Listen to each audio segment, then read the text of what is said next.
മലയാള ഭാഷ കണ്ട എക്കാലത്തെയും മികച്ച സാഹിത്യമാസികയായ മംഗളോദയം തൃശ്ശൂരിൽ നിന്ന് പുറത്തു വരുന്നുണ്ടായിരുന്നു. മംഗളോദയത്തിൻ്റെ എല്ലാ കവറുകളും ഒരേ മാതിരിയാണ്. ഒന്ന് കവറിൽ ഒരു തൂലിക, മറ്റേതൊരു കത്തിരി, ഇങ്ങനെ വെച്ചിട്ടാണ് തൂലികയും കത്തിരിയും. തൂലിക ക്രിയേറ്റീവ് റൈറ്റിങ്ങിനെ സൂചിപ്പിക്കുന്നു, കത്രിക വിമർശനത്തെയും. ഇതാണ് സിംബോളൈസ് ചെയ്ത് ആ ചിത്രം ഉള്ളത്. അതിൻ്റെ വലതുവശത്തെ കോർണറിൽ ഈ ലക്കത്തിലെ പ്രധാന ലേഖകന്മാർ. സ്ഥിരമായി ആദ്യം വരുന്നത് എ ബാലകൃഷ്ണപിള്ള, കേസരി ബാലകൃഷ്ണപിള്ള. രണ്ടാമത് ജോസഫ് മുണ്ടശ്ശേരി. മൂന്നാമത് കുട്ടിക്കൃഷ്ണമാരാർ. ഇവർ സ്ഥിരം പേരുകളായിരിക്കും. പിന്നെ 4 or 5 ആളുകൾ, ബാക്കി ആളുകളുടെ പേരൊന്നുമില്ല.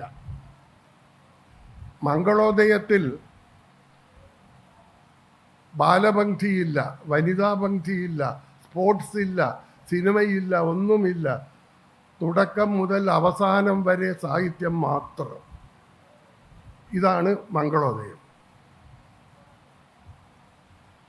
ഞാൻ അന്ന് ഈ എൻ്റെ 4ാമത്തെ കഥ മംഗളോദയത്തിനാണ് അയച്ചത്.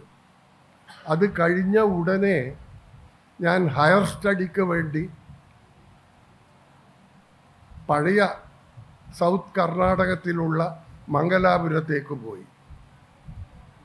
മംഗലാപുരം ഗവൺമെൻറ് ആർട്സ് കോളേജിലെ ഒരു വിദ്യാർത്ഥിയായിരുന്നു ഞാൻ. മംഗലാപുരത്ത് അന്ന് ആകെ 3 കോളേജുകളാണ്. Government arts college, saint Aloysius, saint Agnes.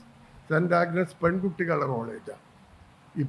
ഇക്കൊല്ലം മുതൽ അവിടെ പെൺകുട്ടികൾക്കും ആൺകുട്ടികൾക്കും പ്രവേശനം കിട്ടിയിരിക്കുന്നു. അത് മിക്സഡ് കോളേജ് ആക്കിയിരിക്കുന്നു.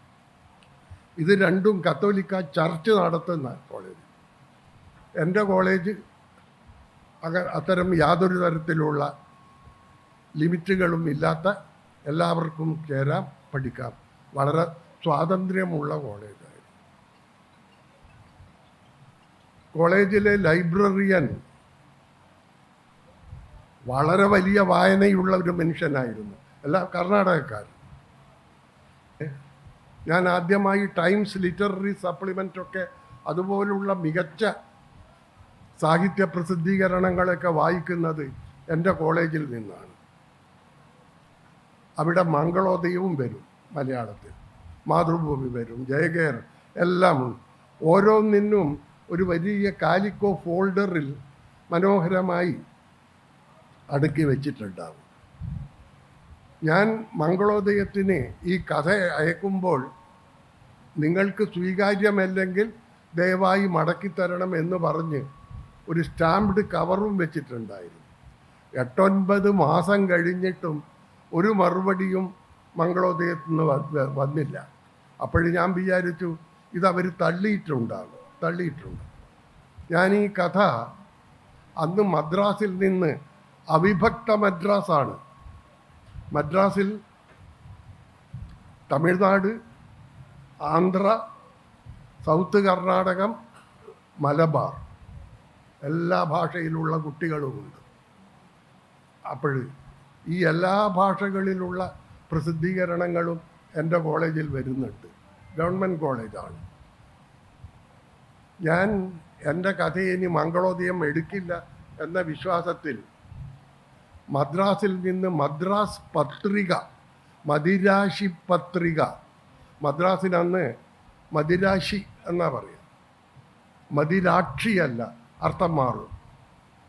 മദിരാശി പത്രിക, അതിൻ്റെ പത്രാധിപർ പ്രശസ്തനായ M. ഗോവിന്ദനായിരുന്നു.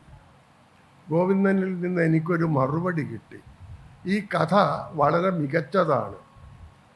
ഇന്ന മാസം മദിരാശി പത്രികയുടെ ഒരു വിശേഷാൽ പ്രതി വരും, അതിലേക്കായി ഞാനിത് മാറ്റിവെക്കുന്നു. അപ്പോഴും മനസ്സിന് ഒരു കുളിർമ തോന്നി. അങ്ങനെ ഇരിക്കെ ഒരു ദിവസം എൻ്റെ കോളേജിൽ അന്ന് വലിയൊരു ശതമാനം മലയാളി വിദ്യാർത്ഥികളാണ്. തമിഴരും തെലുങ്കരും കർണാടകക്കാരും ഒക്കെയുണ്ട്, മലയാളികളും ഉണ്ട്. ഒരു ദിവസം എന്നോട് ഒരു സ്നേഹിതൻ പറഞ്ഞു, എടാ നിൻ്റെ ഒരു കഥയുണ്ടല്ലോ ഇപ്രാവശ്യം മംഗളോദയത്തിൽ എന്ന്. ഞാൻ ഉടനെ ഓടി ലൈബ്രറിയിലേക്ക് ചെന്ന് മംഗളോദയം എടുത്തു നോക്കിയപ്പോൾ കവറിൽ ഈ ലക്കത്തിലെ പ്രധാന ലേഖകന്മാർ എന്ന തലക്കെട്ടിന് കീഴിൽ പതിവ് പോലെ ബാലകൃഷ്ണപിള്ള, മുണ്ടശ്ശേരി, കുട്ടിക്കൃഷ്ണമാരാർ, ടി പത്മനാഭൻ.